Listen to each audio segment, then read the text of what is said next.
வணக்கம் ராஜேஸ்வரி. சேலம் மாவட்டம் ஏற்காட்டில் 47வது கோடை விழா மற்றும் மலர் கண்காட்சி கடந்த 22ஆம் தேதி தொடங்கியது. 26ஆம் தேதி வரை நடைபெறும் கோடை விழாவிற்கு தமிழகம் மட்டுமின்றி வெளி மாநிலம், வெளி மாவட்டம் என ஏராளமான சுற்றுலா பயணிகள் நாள்தோறும் வருகின்றனர். ஏற்காட்டில் அலைமோதுகிறது கூட்டம். வாகன எண்ணிக்கை அதிகரிக்கும் போது சேலத்தில் இருந்து ஏற்காடு செல்லும் மலைப்பாதை ஒரு வழி பாதையாக அவ்வப்போது மாற்றப்பட்டு வருகிறது.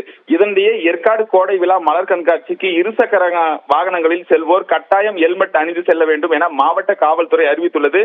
ஹெல்மெட் அணியாமல் வரும் வாகன ஓட்டிகளை ஏற்காடு அடிவாரம் பகுதியில் உள்ள சோதனை சாவடியில் காவல்துறையினர் சோதனை செய்து அவர்களை திருப்பி அனுப்பி வைத்து வருகின்றனர். இது தவிர ஏற்காடு செல்லும் இருசக்கர வாகன ஓட்டிகள் ஓட்டுநர் உரிமம் கட்டாயம் இருக்க வேண்டும், மது அருந்துவிட்டு வாகனம் ஓட்டக்கூடாது, இருசக்கர வாகனத்தில் 3 பேர் செல்லக்கூடாது போன்ற பல்வேறு கட்டுப்பாடுகளை மாவட்ட காவல்துறையினர் அறிவித்துள்ளனர். மேலும் மலைப்பாதைகளில் அதிவேகமாக வாகனம் ஓட்டக்கூடாது என்ற பல்வேறு அறிவிப்புகளை வெளியிட்டுள்ளனர்.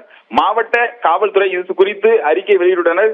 மேலும் அந்த அறிக்கையில் இருசக்கர வாகனத்தில் செல்வோர் கட்டாயம் ஹெல்மெட் அணிய வேண்டும், அவர்களின் பாதுகாப்பு கருதியே இது போன்ற நடவடிக்கை எடுத்து வருவதாகவும், கூடுதலாகவும் லைசன்ஸ் அதாவது வாகன உரிமம் இல்லாவிட்டாலும் கட்டாயம் அவர்கள் ஏற்காட்டிற்கு அனுமதிக்கப்பட மாட்டார்கள், சோதனை சாவடியிலேயே அவர்கள் திருப்பி அணிக்கப்பட்டு வருகின்றனர் என்று காவல்துறையினர் தெரிவித்துள்ளனர்.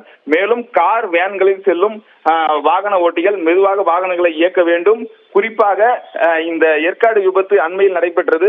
இந்த விபத்தை அடுத்துதான் தற்பொழுது பல்வேறு கட்டுப்பாடுகளை மாவட்ட காவல்துறை வெளியிட்டுள்ளது. தொடர்ந்து கார், வேன்களில் செல்லும் ஓட்டுநர்களும் அதாவது மலைப்பாதைகளில் ஓட்ட அனுபவம் இருந்தால் மட்டுமே அனுமதிக்கப்பட்டு வருகின்றனர். ராஜேஸ்வரி.